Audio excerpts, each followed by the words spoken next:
Student को ये बात नहीं समझ में आती है कि हम कर क्या रहे हैं। बट प्रॉब्लम क्या है कि वहाँ की जो पढ़ाई है वो काफ़ी डिफरेंट है in compare to real world. कोई इस बात को समझता नहीं है एज अ फ्रेशर कि आप पिछले 2-4 साल 5 साल के अंदर में किसी और यूनिवर्सिटी, किसी और कैंपस में क्या इस टेक्नोलॉजी पे हायरिंग हुई है या नहीं हुई है। अब अच्छे से सीखने का मतलब ये है कि आप खुद से इवेलुएट करोगे तो आपको तो लगेगा ही कि मैं तो बहुत मास्टर हूँ, 4 लोगों के बीच में बहुत अच्छा हूँ। मेरा क्वेश्चन ये है, जब हम कोर जावा ख़त्म करते हैं उसके बाद हम एडवांस जावा पे आते हैं, तो हम कोर जावा प्लस एडवांस जावा दोनों को बैलेंस कैसे करें। जब आप जो लिख रहे हो ध्यान रखो कि लिखने से पहले उस पर टाइम दो।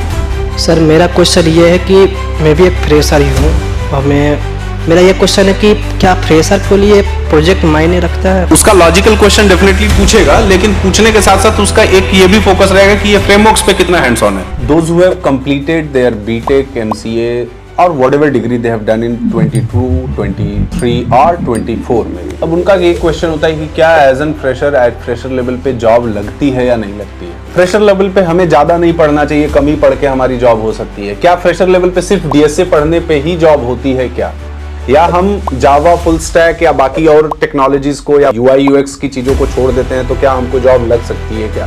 तो आज इन सारे क्वेश्चंस का आंसर इस पूरे सेशन के अंदर हम लोग यहाँ पे बहुत सारे फ्रेशर लड़के हम लोग के सामने खड़े हैं, ठीक है, तो वो भी अपना क्वेश्चंस पूछेंगे, प्लस उनके आंसर्स ये भी देंगे, मैं भी दूंगा, एंड प्लस बहुत सारे और क्वेरीज जो होंगे उसको हम लोग इस वीडियो के अंदर पूरा डिस्कस। तो बेसिकली ये एक स्टूडेंट टेस्टिमोनियल होने वाला है ये वीडियो, जहां पे इनका सिलेक्शन हो चुका है किसी कंपनी में, एज अ फ्रेशर हैं ये, ठीक है। तो उनसे पूरा एक एक प्रोसेस समझेंगे, जॉब का क्या हो रहा है, कैसे हो रहा है, कितने इंटरव्यूज दिए, क्या क्या इंटरव्यूज में पूछा गया और हमें क्या करना चाहिए, ठीक है। So let's start this. Intekhab, right? Intekhab, अपने बारे में थोड़ा बताओ कि कब तुमने बीटेक कंप्लीट किया और कब से ये पढ़ाई वगैरह स्टार्ट किया। मेरा नाम इंतखाब खान है एंड मैंने ग्रेजुएशन एकेटी यूनिवर्सिटी से किया है अपना, एंड मैं 2023 का पास आउट हूँ। 23 के पास आउट हो। बीटेक किस ब्रांच में किए थे? Computer science engineering. और कॉलेज कौन सा था? Accurate institute of management and technology, greater Noida. Greater Noida से, ग्रेट। कॉलेज से प्लेसमेंट हुआ या फिर कॉलेज से प्लेसमेंट नहीं हुआ था उस समय? See sir, in my third year I was just meet you, I was just seen you in my college, and then I will just know about the JTC. So and जब मुझे JTC के बारे में पता चला and when I interacted with Som sir, then I understand about how these things are going on, and when I come here in the JTC, then I'll understand that how these things gonna work for me in Java basically. So sir ने मुझे explain किया सब कुछ कि ऐसा ऐसा हमारा structure है, हम ऐसे ऐसे पढ़ाते हैं। वैसे तो देखा जाए तो सर काफ़ी सारे इंस्टीट्यूट हैं यहाँ पे, वो अपना पूरा सिलेबस और सब चीज़ बताते हैं कि हम ये करवाएंगे वो करवाएंगे, बट सर का मैं उस टाइम हमें बात काफ़ी कमिटेड लगा और फिर मैंने जो है JTC ज्वाइन किया in my third year, and after the whole preparation now I just get an offer from JTC basically, from a company through the JTC basically. So it is very helpful. Like I wanted to say that whatever you all are fresher, as you all are fresher and looking for a good guidance and looking for a very good mentors, so you need to just come in JTC, so you will understand that how things gonna work with Java or backend systems. Right. So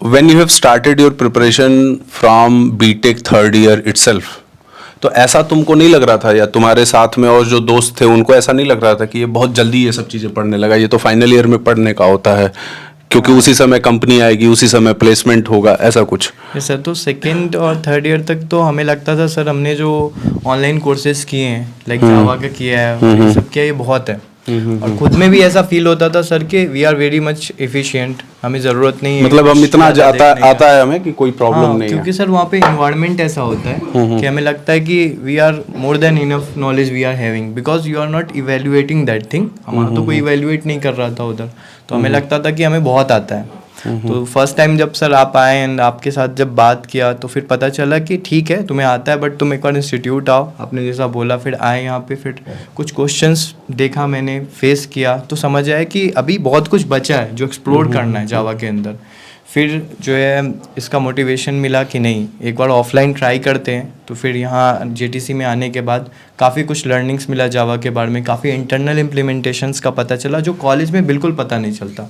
college की एक अपनी environment होती है जहाँ पे जाने के बाद मेरे हिसाब से सर वहाँ पे ना वो उतने ही लोग के बीच में आपका जो नॉलेज होता है वो वहीं पे गैदर्ड होने लगता है, सोच ही वहीं पे रह जाती है, इवॉल्व नहीं हो पाती। फिर आप वहाँ से आपको अगर वहाँ से निकलना है तो I think you need to just go far away from that basic environment, then you will learn something. So एक जस्ट ऐसे बात बताओ मुझे कि बीटेक में जब लड़का सेकेंड ईयर और थर्ड ईयर में है, सो बहुत सारे डाउट्स रहते हैं कि हम सिर्फ डीएसए पढ़ लें, हम कोई डेटा साइंस का कोर्स कर लें, हम पाइथन का कोर्स कर लें, बहुत डिमांड में है ऐसा बोलते हैं लड़के, रिएक्ट का कर लें, मीन मान व्हाटएवर मींस ये सारी चीजें कर लें। उसके बीच में कोई एक पर्टिकुलर कोर्स को सेलेक्ट करना, was it a tough decision?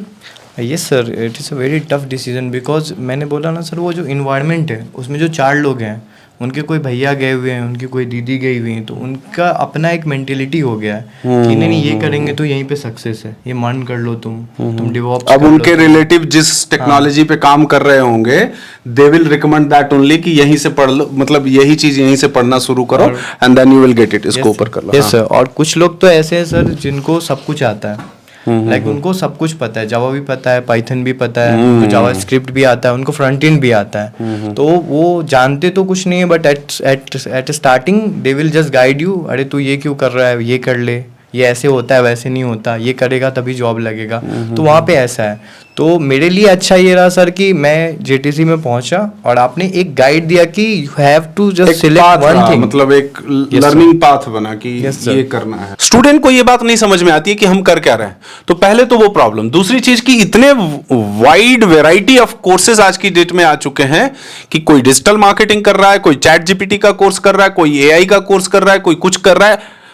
कोई इस बात को समझता नहीं है एज अ फ्रेशर कि आप पिछले 2-4 साल 5 साल के अंदर में किसी और यूनिवर्सिटी, किसी और कैंपस में क्या इस टेक्नोलॉजी पे हायरिंग हुई है या नहीं हुई है, या जो आप पढ़ रहे हो क्या इसके बाद 5 साल बाद 4 साल बाद उस पर्टिकुलर टेक्नोलॉजी का फ्यूचर क्या होने वाला है। इस बात पे कोई भी इस बात को नहीं समझता है। और वो क्या करते हैं, जैसे कैंपस हो तो एक बीटेक के जनरली लड़के का लाइफ साइकिल क्या होता है, एक सेमेस्टर स्टार्ट हुआ, 2.5 से 3 महीने क्लास चलता है आपका, आ जाता है कोई ना कोई सेमेस्टर एग्जाम आ जाएगा। जनरली कहा जाता है 6 month but it is not 6 month, 2.5 से 3 महीना मैक्सिमम क्लास चलता है आपका सेमेस्टर है। सेमेस्टर आते ही आप कम से कम 15 दिन पहले से कुछ भी और करना बंद कर देते हो। Your main priority is to clear that BTech, ठीक है, वो आप करते हो। अच्छा, जैसे ही एग्जाम आपका कंप्लीट हो जाता है आप बेचारे इतने मासूम थके हारे हो जाते हो कि आप पढ़ाई लिखाई सब कुछ छोड़ के घर चले जाते हो। फिर आप आते हो 1-1.5 महीने बाद। हर कॉलेज हर जगह ये बोला जाता है कि सेमेस्टर के 10 दिन बाद 15 दिन बाद मेरी क्लास शुरू हो जाएगी। होती कितनी है, लड़के ही नहीं रहते हैं। मोस्ट ऑफ द कॉलेजेस में लड़के ही नहीं होते, तो जब लड़के आएंगे तब क्लास शुरू होगी। यस सर, मैं सही बोल रहा हूँ? बिल्कुल सही सर। और सर मैं इसमें एक चीज़ ऐड ऑन करना चाहूँगा सर कि कॉलेज का इन्वायरमेंट काफ़ी डिफरेंट है सर। लाइक मैं कॉलेज में था तो मुझे एज अ फ्रेशर जब मैंने ज्वाइन किया कॉलेज तो उन्होंने बताया कि आप पढ़ो। तो अब एज अ स्टूडेंट पढ़ रहे हैं, पढ़ने के बाद सर मैंने फर्स्ट ईयर होल मैंने 90% अपना 9 CGPA लाया उधर। And after that second year हुआ, थर्ड ईयर हुआ एंड फोर्थ ईयर हुआ। तो उन सब में सबने कंसिस्टेंसी यही बोला कि पढ़ लोगे तो हो जाएगा, है ना, पढ़ाई इम्पोर्टेंट। क्या पढ़ेंगे? वही सर, वही सिलेबस उनका। तो मैंने पढ़ा, मैंने पूरा का पूरा अपना विदाउट बैकलॉग मैंने 82% के साथ अपना कंप्लीट किया है।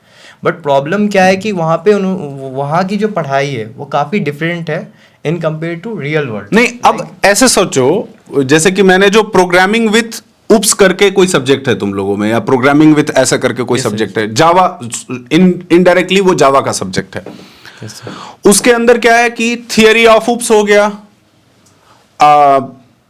AWT पढ़ा रहे हैं, स्विंग्स पढ़ा रहे हैं, वही एग्जाम में आने वाला है। लड़का उतना ही पढ़ लेता है। कॉलेज को लगता है कि हमारे लड़के को जावा बहुत अच्छे से आती है, हमारे लड़के को HTML CSS बहुत अच्छे से आती है, वो 2-4-10 टैग याद कर लेता है, उसके बेसिस पे अब उसको जॉब चाहिए। और वो ज्यादातर लड़का क्या कर रहा है कि कोई 8 घंटे 10 घंटे की एक कोई वीडियो देख लिया, कोई कुछ कर लिया, उसको यह समझ में आता है कि हमको ये टेक्नोलॉजी बहुत अच्छे से सीखने को आ गई, अब वो समझ गया, इसके बेसिस पे उसको जॉब मिल जाएगी। आप देखिए, बात समझिए, आप कहीं कुछ भी करिए, अगर आप फ्रेशर हैं, कॉलेज में हैं, so exactly from third year you should start your preparation, क्योंकि थर्ड ईयर से लेके फोर्थ ईयर के बीच में आपके पास टाइम ही कितना है यार, हार्डली 8 मंथ्स 9 मंथ्स का आपको अनडिस्टर्ब मतलब बिना डिस्टर्बेंस के आपको टाइम मिल रहा है, क्योंकि हर 2-2.5 महीने बाद आपका एग्जाम है, कभी सीजनल है, कभी कुछ है, कभी कुछ है। तो आप सोचिए कि उस पढ़ाई के साथ आप आके बाहर में कैसे compete करेंगे, कैसे कॉम्पिटिट करेंगे, कौन सा जॉब लेंगे। एटलीस्ट आप ना अपना रीजनिंग तैयार करते हैं, ना आप अपना लॉजिकल क्वेश्चन तैयार करते हैं, ना ही आप कोई पर्टिकुलर प्रोग्रामिंग पे बहुत अच्छे से प्रैक्टिस करते हैं, yes sir. कौन सा जॉब, क्या चीज मिल जाएगा। तो पढ़ना तो आपको पड़ेगा, करेक्ट। अच्छा चलो, एक ये मेरा अपना थॉट है, सिंस मैं भी कॉलेजेस में जाता रहता हूँ या कॉलेजेस में लोगों से मिलता रहता हूँ, तो ये मेरे अपने थॉट प्रोसेसेस हैं जो मैं आपको शेयर कर रहा हूँ। तुम्हारा मतलब, तुम जब यहाँ पे अपना पढ़ाई स्टार्ट किए तो तुम्हारे साथ के लड़के और भी कहीं कहीं पढ़ रहे होंगे जावा वगैरह, Yes sir. उनके में और अपने में डिफरेंस क्या पाए? मतलब एक ये जो डिफरेंसेस मैं समझ रहा हूं या सोच रहा हूं, वो ऑलमोस्ट हर लड़का इस चीज को समझता है, ठीक है, तो वो क्या डिफरेंस था? लाइक सर, मैं तो मतलब पहले ये बताता हूँ सर, मेरा फर्स्ट डे था जेटीसी में एंड मैं आया इधर और मेरा पहला क्लास हुआ था, जिसमें सर ने 2 क्वेश्चन पूछा था। वो 2 क्वेश्चन यही था कि व्हाट इज़ बेसिकली प्रोग्रामिंग, है ना, what is programming language and how these things gonna work. तो हम बस उसको उसी वे में आंसर कर पा रहे थे, पर सर ने फिर समझाया कि ऐसा नहीं ऐसा होता है, ऐसा नहीं ऐसा होता है। तो वो विद इन 1 वीक और 2 वीक हमें डिफरेंसेस नज़र आने लगे थे। और एक बात में, एक दिन के क्लास में तो आपको कुछ भी नहीं पता चलने वाला है। एक दिन के क्लास में नहीं हाँ। पता चला हम लोगों को। ये जब सीरीज जब चलता है हमारा, लाइक जावा, यहाँ पे 2.5 मंथ की पूरी क्लास है कोर जावा की, या कोर जावा की। तो जब आप कोर जावा कर लेते हो, तो जब ये चल रहा होता है ना सर, और आप जब इंटरनल इम्प्लीमेंटेशन को समझना और सीखना स्टार्ट करते हो, apart from that theoretical concepts, like in colleges we see only theoretical concepts, but यहाँ पे जब पढ़ाया जाता है तो वो जब इंटरनल कॉन्सेप्ट्स आप खुद से प्रैक्टिस कर रहे हो, Right. खुद से चीज़ों को देख रहे हो, तो काफ़ी कुछ समझ आता है। अच्छा ये ऐसा है, इसका ओरिजिन यहाँ से हुआ है, ये ऐसे बन रहा है और ये प्रोसेस ऐसे चलता है। तो वो तो खैर सर दूसरों से तो काफ़ी ज़्यादा ही आप आगे निकल जाते हो उस रेस में, क्योंकि आपको चीज़ों का पता चलता है कि यहाँ से ऐसे चलना है, तो वो काफ़ी ज़्यादा हेल्पफुल रहता है। तुम्हारे हिसाब से जो फ्रेशर बच्चे हैं उनको किन किन चीज़ों का ध्यान रखना चाहिए when they are in college और when they have passed out from the college पढ़ने के लिए, और कैसे उनको क्या हिसाब से तैयारी करनी चाहिए? सर बेसिकली पहले तो उन्हें एक राइट पाथ चूज़ करना चाहिए। लाइक जावा चूज़ अगर वो कर रहे हैं कैरियर के लिए, तो फिर पहले तो वो माइंडसेट बनाए कि मैंने अगर ये चूज़ किया है तो मैं इसी पे वर्क करूँगा और इसको अच्छे से सीखूँगा। अब अच्छे से सीखने का मतलब ये है कि आप खुद से इवैल्यूएट करोगे तो आपको तो लगेगा ही कि मैं तो बहुत मास्टर हूँ, 4 लोगों के बीच में बहुत अच्छा हूँ, तो बहुत अच्छा हूँ। तो नहीं, ऐसा वो 4 लोग आपको- कौन है? सबसे पहले आपके Yes, कॉलेज sir. के फ्रेंड है जिनको कुछ नहीं आता है यस सर, तो वहाँ ज्यादातर तो- केसेस में, तो उनमें तो आप अच्छे हो, नो Yes, डाउट। sir. तो इसीलिए वो इवैल्यूएशन काफ़ी इंपॉर्टेंट है कि खुद को ऐसे लोगों से इवैल्यूएट करवाओ आप, या फिर ऐसे क्वेश्चंस देखो कि हाँ मैं उन चीज़ का खुद से आंसर कर पा रहा हूँ या नहीं। दूसरा, logical thinking is very important, because आप आज के टाइम में sir we are just search on go through the solutions directly, तो ये भी चीज़ सही नहीं है। आप डायरेक्ट सॉल्यूशन पे मत जाओ, पहले खुद से सॉल्व करो क्वेश्चंस को, खुद से ट्राई एंड हंट करो and then solve those problems, and logical thinking तभी बनेगी। और यहाँ पे सर का अपना खुद का प्रैक्टिस भी कराया जाता है लॉजिकल क्वेश्चंस का, तो वो भी काफ़ी हेल्पफुल रहता है हम लोगों के लिए कि कैसे उसको स्टेप वाइज चलना है, कैसे उसको एक स्टेप में ये करना है, फिर अगले स्टेप में ये करना है, तो हमें ये चीज़ गेन हो जाएगा। तो ये बीटेक एक तुम्हारा कब पूरा- कंप्लीट हुआ? सर मेरा बीटेक का होल कंप्लीशन हुआ है अगस्त 2023 में, मेरा सर लास्ट सेमेस्टर। अगस्त में। तो लास्ट सेमेस्टर अपना जब कंप्लीट कर लिया और इतने टाइम के बीच में जब जॉब नहीं लगा, Yes, ठीक है, sir. तो घबराहट होती थी क्या? ये सर बहुत ज़्यादा लाइक इतने ज़्यादा सर डाउट्स आते थे एंड हम लोग जब डिस्कस करते थे तो लगता था क्या हो रहा है नहीं हो रहा है। एंड उन सब चीज़ों में सर एक चीज़ पॉजिटिव हमेशा रहा सर कि जब मैं आपके पास आया सर यहाँ जेटीसी में, और सबसे अच्छी बात ये है कि सर आपसे हमेशा इंट्रैक्शन सारे स्टूडेंट्स को करना काफ़ी ईजी है। और मैं जब भी आया और आपसे इंट्रैक्शन किया तो सर एक जो गाइडेंस होता है, एक जो पॉजिटिवनेस होता है वो हमेशा मिला, वो एक मोटिवेशन भी मिला कि हाँ तुम कर सकते हो और लगे रहो। पेशेंस इंपॉर्टेंट है सर ने हमेशा समझाया, बट हम तो इम्पेशेंट ही थे उस टाइम में, क्योंकि वो जब स्टार्टिंग होता है सर तो कुछ पता नहीं होता चीज़। राइट, नहीं पता होता है आपको, लेकिन आपको ये चीज़ समझना होगा कि आपने बीटेक कंप्लीट कर लिया है, इसका ये मतलब नहीं है कि आपने कुछ बहुत बड़ा काम या कुछ बहुत बड़ा अचीवमेंट कर लिया है। Yes sir. है ना, BTech is just a degree आपको मिल गई है, लेकिन अब आप उन चीजों को फेस करने वाले हो जो आपने बीटेक में देखा ही नहीं। आपके इंटरव्यूज या बाकी चीजों उन चीजों पे होने वाली है जो आपने बीटेक में पढ़ा ही नहीं। तो वो आपके लिए जस्ट एक मतलब क्वालिफाइंग डिग्री है कि हाँ आप कोई कंपनी जो बीटेक के बेसिस पे हायर कर रही है, बाकी चीजों के बेसिस पे हायर कर रही है, तो उसके लिए आप जा रहे हो, ठीक है। और जहां तक मुझे लगता है कि एक्चुअल बीटेक कंप्लीट करने के बाद तुम लोग शायद सीरियस हुए पढ़ाई को, इन चीजों को लेके, ठीक है।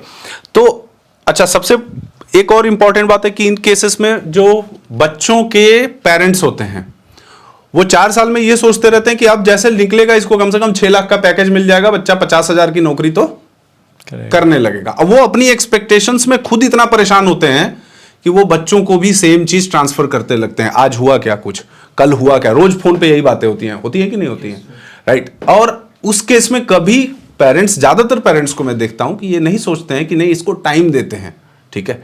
टाइम देना जरूरी है आपको। आज आप बोलते हो कि नहीं आज कोई भी जॉब ज्वाइन कर लो चलेगा, बाद में चेंज कर लेंगे, नहीं होता ऐसा। आज आप जो ज्वाइन करोगे जॉब, 2 साल बाद, 1 साल बाद किसी उसी तरह की किसी और जॉब में जाओगे। हाँ 20,000 आज मिल रहा है तो कल 25,000 मिलेगा, यही हो सकता है, इससे ज्यादा कुछ नहीं होगा। ऐसा नहीं होगा कि आज आप कुछ और कॉल सेंटर में जॉब करें तो कल सडनली आप सॉफ्टवेयर डेवलपर बन जाओगे। आपको वो टाइम तो देना पड़ेगा।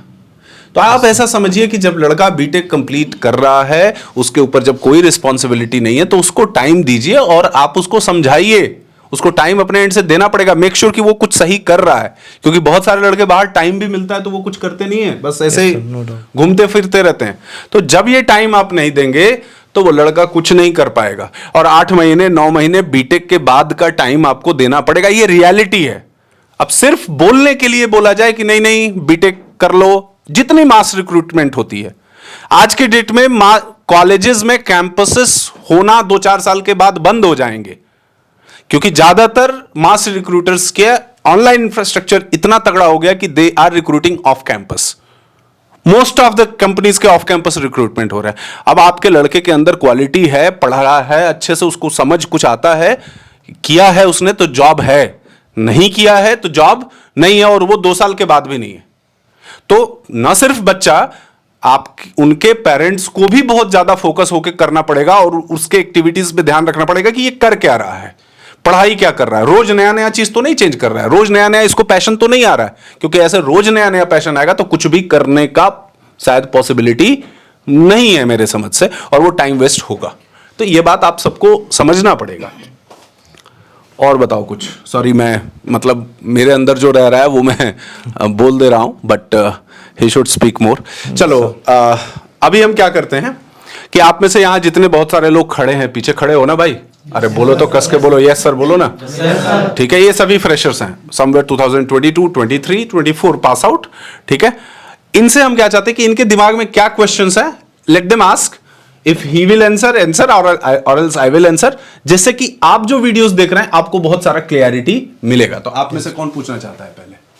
हाँ कोई भी ले लो ये। हाँ आप अब इसको पूछ सकते हैं। सर जैसे हमारा रिज्यूम वगैरह होता है, इसमें हम ऐसी क्या इन्फॉर्मेशन रखें मतलब जिससे हमारे पास आगे से invite call. Yes sir. Okay, तो मैं एक बात यहाँ पे ऐड ऑन करना चाहूँगा। पहली गलती तो हम लोग ये करते हैं कि रिज्यूम जब बनाते हैं सर, हम लोग ये जो हम लोग फ्रेशर हैं, हम लोग रिज्यूम बनाते हैं तो हम लोग वर्ड यूज़ कर लेते हैं और किसी का रिज्यूम देखा एंड कॉपी पेस्ट कर दिया। तो सबसे पहले तो ओवरलीफ यूज़ करना चाहिए रिज्यूम बनाने के लिए। उसमें लेटेक्स कोड होता है, you need to use that thing. That is very much important because company का अपना ATS सिस्टम होता है. अब वो बैठे तो नहीं कि 14,000 और 15,000 उनके पास एप्लीकेशंस आ रहे हैं जॉब के लिए, तो वहाँ पे लेटेक्स पे जब आप कर रहे होते हो तो उसमें जो आप वर्डिंग यूज़ करते हो लाइक जावा डेवलपर स्किल्स जब आप लिखते हो, जावा लिख रहे हो और स्प्रिंग बूट और स्प्रिंग लिख रहे हो, तो वो उसे इन्हेंस करता है. So that is very much important. So you need to use Overleaf for making the resume. That is free, you need to use. और जैसे कि मेरा ये क्वेश्चन है कि अगर मैं एक चीज़ और बोलता हूँ इस पे कि इनका एक और क्वेश्चन था कि रिज्यूमे में ऐसा क्या लिखें कि बहुत ज़्यादा कॉल्स हैं. एक बात ध्यान से समझना है कि रिज्यूमे में वही लिखना है जो आपने पता है, या अगर नहीं पता है तो वो आप पहले लिस्ट आउट करो कि इन चीज़ों को हमें पढ़ना है. उसको पढ़ने में जितना भी टाइम लग रहा है उसको पढ़ने में दीजिए, क्योंकि सिर्फ आपको इंटरव्यू देने से कुछ नहीं होने वाला है. क्या लिखें, ये ज़्यादातर लोगों के फ्रेशर्स का माइंडसेट होता है, क्या लिखें कि कॉल आए. आपको ये समझना है कि क्या पढ़ें कि इंटरव्यू हो, और हम उसको कुछ अच्छे से इंटरव्यू में हम प्रेजेंट कर पाए. जो हम लिख रहे हैं रिज्यूमे में उसको एट द एंड हम आंसर कर पाए. ऐसा नहीं कि हम कुछ भी लिखें और कुछ भी करें. ठीक है, तो जब आप जो लिख रहे हो ध्यान रखो कि लिखने से पहले उस पर टाइम दो, पढ़ो, ज्यादा से ज्यादा टाइम दो. पढ़ के जब लिखोगे तो होगा. बाकी इसने जो बताया विच इज वेरी गुड कि आज के डेट में रिज्यूमे का LTS स्कोर देखा जा रहा है ना, ATS score, sorry, ATS score आपका देखा जा रहा है. ठीक है, तो वो एक थोड़ा सा नए तरीके आ गए हैं जिनको कि रिज्यूमे को वो करना है. लेकिन फिर भी आपको समझना होगा कि आप लिख क्या रहे हो, और लिख रहे हो एटलीस्ट. बहुत बड़ी बड़ी चीजें लिखने से कुछ नहीं होने वाला, लेकिन जो लिख रहे हो उसको explain it in a proper way. ठीक है, हाँ बोलो तुम. मेरा ये क्वेश्चन है कि फ्रेशर के लिए किस टाइप का जो लॉजिकल क्वेश्चन है हम लोग को प्रैक्टिस करना चाहिए, पहला तो ये. और दूसरा क्वेश्चन मेरा ये भी है कि अगर हम फ्रेशर के लिए प्रोजेक्ट कितना इंपॉर्टेंट है, क्योंकि जब कॉलेज में प्रोजेक्ट करवाया गया था मेरे को, तो उसमें जावा पे AWT स्विंग ये सब का यूज़ करके करवाया गया था. लेकिन अभी न्यू टेक्नोलॉजी पे करना इम्पॉर्टेंट है या फिर वो उसी पे वही प्रोजेक्ट काफ़ी है. सो बेसिकली आपके 2 क्वेश्चंस हैं. मैं पहले का आंसर करता हूँ आपको कि लॉजिकल क्वेश्चंस कौन कौन से करने चाहिए. सो लॉजिकल क्वेश्चंस का हम सेट ऑफ पैरामीटर तो तय नहीं कर सकते हैं, तो आप क्वेश्चंस उठाओ, और कुछ ही होते हैं लाइक 50 to 60 क्वेश्चंस जब आप करते हो तो आपका एक माइंडसेट बन जाता है. आप एरेस से उठाओ, क्यूज से उठा लो, कुछ स्ट्रिंग्स के क्वेश्चंस करो. आप पहले बेसिक्स करो एंड धीरे धीरे उसमें इम्प्रूवमेंट करो. लॉजिकल थिंकिंग ऑटोमेटिकली बिल्ड होनी स्टार्ट हो जाती है. आपको सीधा बड़े बड़े प्लेटफॉर्म पे नहीं जाना चाहिए, मैं यही रिकमेंड करूँगा. पहले कुछ क्वेश्चंस करो, कुछ set of pre defined questions होते हैं जो काफ़ी सिंपल्स होते हैं, बेसिक्स होते हैं. पहले आप उनको अच्छे से करो, सही तरीके से करो, and after that you need to move on to the next thing, to go to the big logical questions. And आपका जो सेकेंड क्वेश्चन है बेसिकली कि हम प्रोजेक्ट किस चीज़ पे बना है. सो मैं ये बोलूँगा अगर आप JTC में हो तो सर ने स्प्रिंग बूट पढ़ा रखा है. That is the latest technology. Even in the work culture the spring boot is used. So basically spring boot, जब आप स्प्रिंग बूट से प्रोजेक्ट बनाओगे तो वो आपको इतना हेल्पफुल होगा कि आप जब काम करोगे तो बिल्कुल सेम रहेगा सब कुछ. और मैं यही रिकमेंड करूँगा, स्प्रिंग बूट पे प्रोजेक्ट बनाओ और विद डेटाबेस कॉन्फ़िगरेशन के साथ बनाओ. ठीक है, वो काफ़ी ज़्यादा हेल्पफुल रहेगा. डेटाबेस के साथ आप कनेक्ट करो एंड आप उसका यूज़ करके आप बनाओ. टाइम लीव है आपके पास फ्रंट एंड के लिए हैंडल करने के लिए, तो उस पर आप फ्रंट एंड कर लो, और स्प्रिंग बूट पे आप बैक एंड करो. विद डेटाबेस आप RDBMS का कोई सा यूज़ कर सकते हो. सर ने 2 पढ़ा रखा है आई थिंक, तो काफ़ी इजी होगा आपके लिए. तो वो आप लेटेस्ट टेक्नोलॉजी पे करो, सर ने पढ़ा रखा है एंड काफ़ी ज़्यादा इंपॉर्टेंट है. और अभी रिसेंट इंटरव्यूज़ में भी आपको स्प्रिंग बूट से ही क्वेश्चंस आएंगे, तो आप उस पर हैंड्स ऑन एक्सपीरियंस लो. तुमने ओवरऑल कितने इंटरव्यू दिए थे?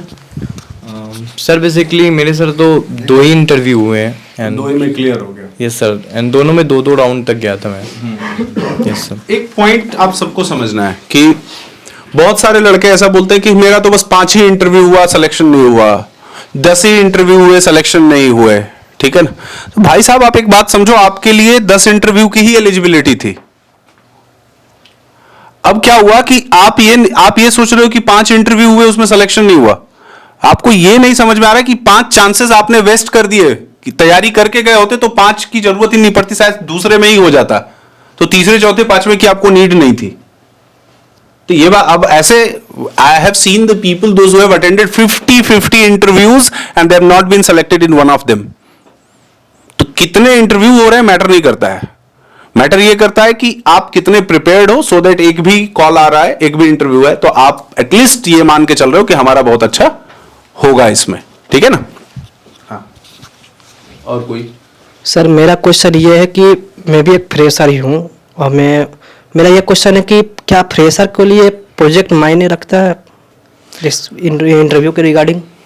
मैं यही बोलूँगा कि आप पहले जो है अपने बेसिक्स क्लियर करें, लाइक जावा क्लियर, पहले जावा कोर जावा कंप्लीट करें, and after that you need to go through the JDBC, and after that you will see the improvement in Hibernate, and फिर आप JSP करते हो front end के लिए, फिर आप उस पर इम्प्रूवमेंट करके आप अगर स्प्रिंग पे पहुंच गए हो तो टाइमलीफ पे पहुंचते हो। तो ये इंपॉर्टेंट है कि पहले आप बेसिक्स अपना सारा अच्छे से क्लियर करो, एंड SQL सीखो, डेटाबेस सीख लो, एंड आफ्टर दैट आप तब ग्रैब करो एक प्रोजेक्ट को। एंड प्रोजेक्ट कोशिश करना चाहिए, मैंने पहले भी बताया कि आप स्प्रिंग बूट पे ही बनाओ। स्प्रिंग बूट पे जब आप प्रोजेक्ट बनाओगे तो वो आपके प्रोफाइल को काफ़ी इन्हेंस करेगा, because as I said that in industry this things are used to make big applications. So basically ये सिर्फ सर ने बोला है ऐसे कि हम बहुत बड़े स्केल पे इसका यूज़ होता है, तो यूज़ होता है, आप जब जाओगे तो आपको पता चलेगा ये कितना ज़्यादा हेल्पफुल है। तो इसीलिए आपको जब भी प्रोजेक्ट बनाना है तो आप बनाओ स्प्रिंग बूट पे, वो काफ़ी इंपॉर्टेंट है आपके रिज्यूमे को इन्हेंस करने के लिए, बिकॉज एज अ फ्रेशर आपके पास बस आपके प्रोजेक्ट्स ही होते हैं शोकेस करने के लिए। On that time you don't have any experience, so by using the projects you have a very good you can get a very good opportunity. Least किसी भी प्रोजेक्ट में, किसी भी टेक्नोलॉजी में, ध्यान से समझो, आप स्प्रिंग बूट कह लो या JDBC सर्वलेट JSP कर लो या हाइबरनेट स्प्रिंग, ये सारी चीज़ों को कर लो, एटलीस्ट आपको कर्ड ऑपरेशन तो परफॉर्म करने आना ही चाहिए। कैसे आप उसके कर्ड ऑपरेशन को परफॉर्म कर रहे हैं, ठीक है। और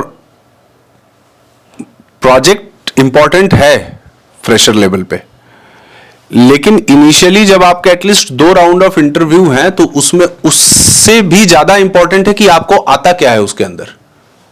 जैसे क्या हमने क्या देखा है कि मैं अपने एक्सपीरियंस से बोल रहा हूं, और जो बाकी स्टूडेंट्स, कोई गिटहब से या कहीं से डाउनलोड कर लिया प्रोजेक्ट, अब बहुत बड़ा प्रोजेक्ट का बेस आपने डाउनलोड कर लिया, आपने उसको कुछ जाना नहीं, किसी तरह से आपने रन कर लिया प्रोजेक्ट को, अब आपके दिमाग में बैठ गया कि हमने तो प्रोजेक्ट कर लिया है, खुश हैं एकदम कि प्रोजेक्ट मेरा चल गया हो गया है।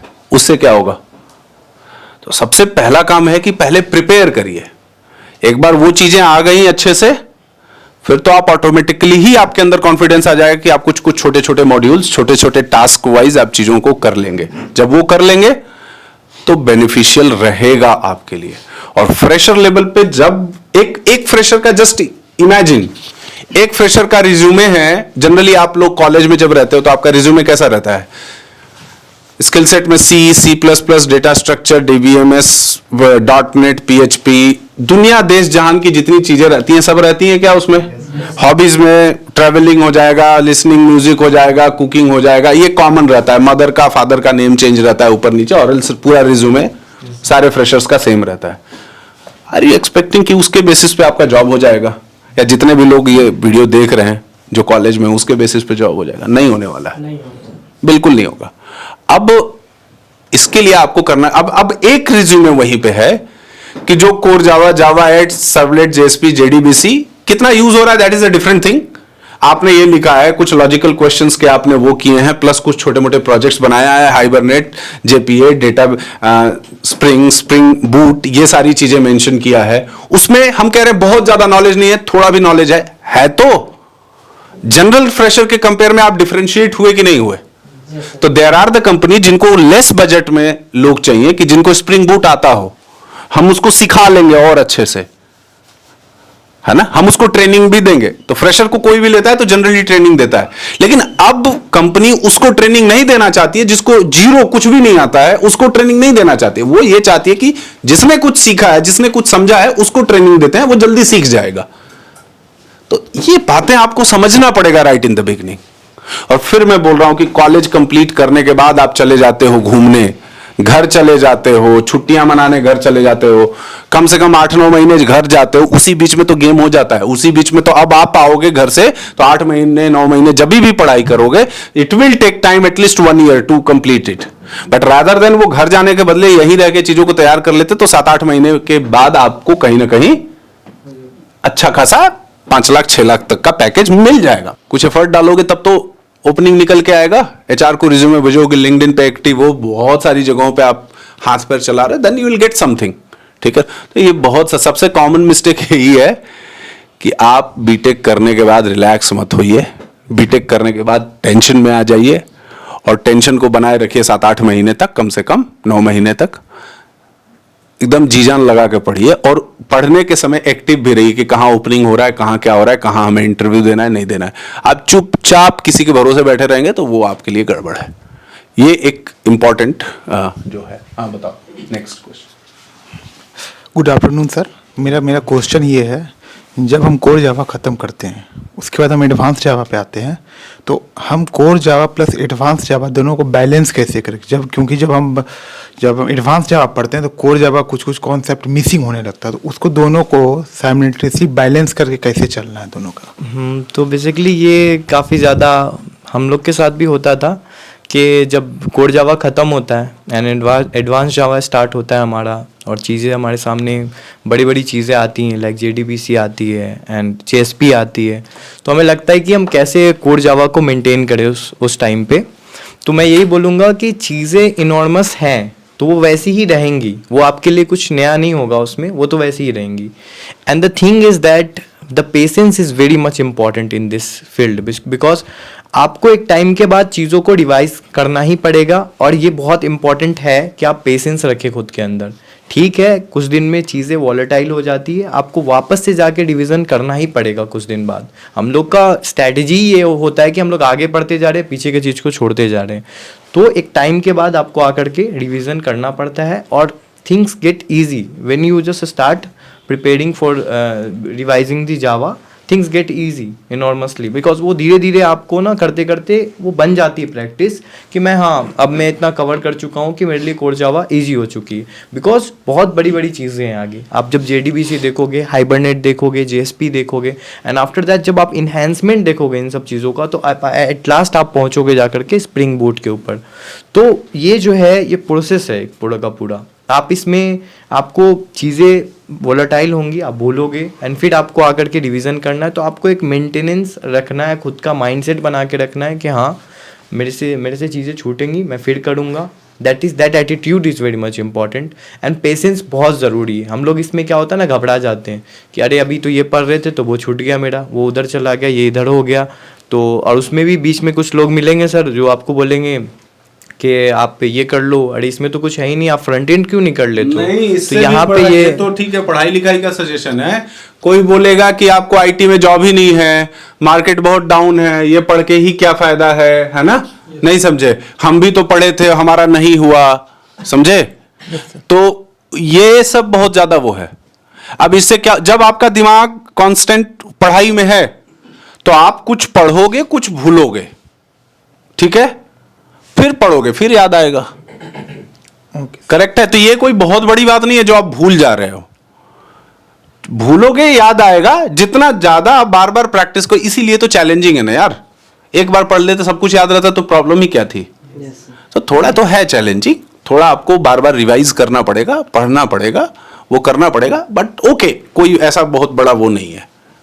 हाँ सर, भूलने की बात नहीं सर, एक्चुअली जब हम स्प्रिंग में आते हैं हमारा कोड का लेंथ छोटा हो जाता है सर, तो और वो कोड का लेंथ छोटा होते जाता है सर, तो जब हम इसका कोडिंग जब प्रैक्टिस करते जाते हैं तो जो बेसिक कोडिंग का जो स्टेप होता है बहुत बार मिस हो जाता है। मेन इशू वहाँ पे आता है सर, कोडिंग लेंथ मिनिमाइज होते जा रहा है। कहाँ कोडिंग लेंथ मिनिमाइज होता है? जैसे हम स्प्रिंग में आते हैं सर, तो जो लॉजिक हमारा होता है, नहीं, आई थिंक अभी स्प्रिंग पूरा पढ़े नहीं हो तो अभी अभी हाँ, अभी ऊपर ऊपर का पढ़े हो तो छोटा नहीं होता है और बढ़ते जाता है और बहुत बढ़ते जाएगा। ठीक है, तो अभी आई थिंक जस्ट तुम्हारा क्लास स्टार्ट हुआ है, राइट? 4 क्लासेस हाँ, 4-5 क्लासेस हुई हैं, तो अभी तो तुम डिपेंडेंसी वगैरह पढ़ रहे हो या डिपेंडेंसी, राइट? तो कोई बात नहीं है, वो अभी धीरे धीरे बढ़ते जाएगा। और उसमें भी जो देख रहे हो वो चीजें क्या होती हैं कि वो आपको ये समझना है कि कोर में अगर उस काम को करना था, किसी वैल्यू को वेरिएबल को वैल्यू इनिशियलाइज करना था, ये करना था, तो कैसे कैसे कर रहे थे। Now at the same level में हम स्प्रिंग आईओसी में या स्प्रिंग के अंदर जो डिपेंडेंसी इंजेक्शन वगैरह है, डिफरेंट टाइप का वायरिंग है ना, अलग अलग उसका स्कोप है, लोडिंग स्ट्रैटेजी, तो ये सब जब चीजें हम कर रहे हैं तो क्या तरीका, उसको आपको ये लिंक करके ये देखना पड़ेगा क्योंकि हमको क्या यहाँ पे आसानी मिली है, आसान क्या हो गया, नहीं, तो वैसे देखना पड़ेगा आपको। तो ये भूलना नहीं है, भूलोगे तो कुछ भी नहीं लिख पाओगे। ये है। एंड व्हाट जो डीएसए का इंटरव्यू में कितना कंट्रीब्यूशन होता है, last question. For me DSA का कंट्रीब्यूशन होता है, आपको लॉजिकल आना चाहिए, but it is not like जैसा अभी सिनारियो चल रहा है, आप जैसा यूट्यूब पे देख रहे हो कि पूरा आपको लीड कोड आना चाहिए, पूरा आपको हैकर रैंक कर लो, ये भी कर लो, वो भी कर लो, उतना बड़ा कुछ नहीं होता। बिकॉज जब आप पैराग्राफ देखोगे लीड कोड डीएसए का तो आपको कि यार ये तो मेरे से हो नहीं रहा है, तो और डिमोटिवेट हो जाओगे, कहोगे यार ये सब भी पूछते हैं, तो ऐसा नहीं होता। वो पूछते हैं, बहुत बेसिक पूछते हैं, और आप लोग ना एग्जैजरेट कर देते हो, चीज़ों को बहुत बड़ा बना लेते हो मन में, होता नहीं है एक्चुअल में, बट हम लोग मन में बना लेते हैं। गूगल वाली बेसिकली इंटरव्यू हम मन में बना लेते हैं, ये तो बहुत बड़ा पूछेगा आज मेरे से, कुछ नया ही पूछ देगा, तो ऐसा कुछ होगा नहीं। दूसरा कि आपको डीएसए और क्वेश्चन सॉल्विंग के बेसिकली पर्पस से मैं यही बोलूँगा कि सर ने जावा 8 पढ़ा है, आप स्ट्रीम्स से सॉल्व करने का कोशिश करो क्वेश्चंस को, that is very much important. And because जब हम प्रोडक्शन में चीज़ों को जब कर रहे होते हैं तो वहाँ पे कुछ सेट ऑफ स्टैंडर्ड्स होते हैं, कुछ कोड स्मेल्स के स्टैंडर्ड्स होते हैं, that you need to write the APIs in that particular lines.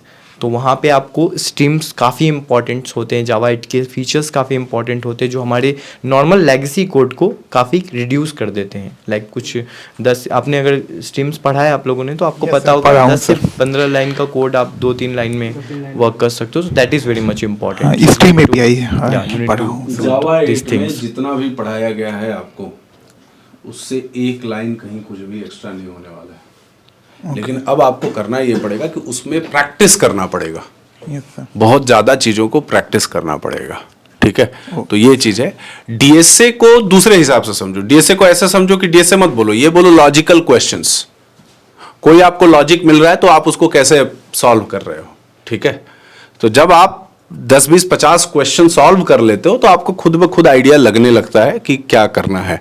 और सिंस तुम्हारे रिज्यूमे में मेन फोकस ये होता है कि स्प्रिंग है, स्प्रिंग बूट है, हाइबरनेट है, ये चीजें हैं, ठीक है, तो उसका लॉजिकल क्वेश्चन डेफिनेटली पूछेगा, लेकिन पूछने के साथ साथ उसका एक ये भी फोकस रहेगा कि ये फ्रेमवर्क्स पे कितना हैंड्स ऑन है। तो ये ध्यान रखने का, जब आपके रिज्यूमे में ये सब नहीं है, टेक्नोलॉजीज नहीं है, फ्रेमवर्क नहीं है, ये सब चीजें नहीं है, तब वो आपको तो फिर डीएसए पे रगड़ेगा और खूब उसी पे पूछते रहेगा। तो ये चीज ध्यान रखना है। ओके सर, ठीक है। हाँ, thank you sir. Anyone else? हाँ सर, मेरा क्वेश्चन ये है, इंटर्नशिप जॉब के लिए कितना रोल प्ले करती है? इंटर्नशिप जॉब के लिए काफ़ी अच्छा रोल प्ले करती है। अगर आपने इंटर्नशिप ले लिया है और आप जिस लाइन में कर रहे हो अगर आपने वो लिया है तो काफ़ी ज़्यादा हेल्पफुल रहेगा आपके लिए। पर वो एज अ फ्रेशर काफ़ी टफ होता है लेना, but if you got the opportunity so that is very much helpful for your strength.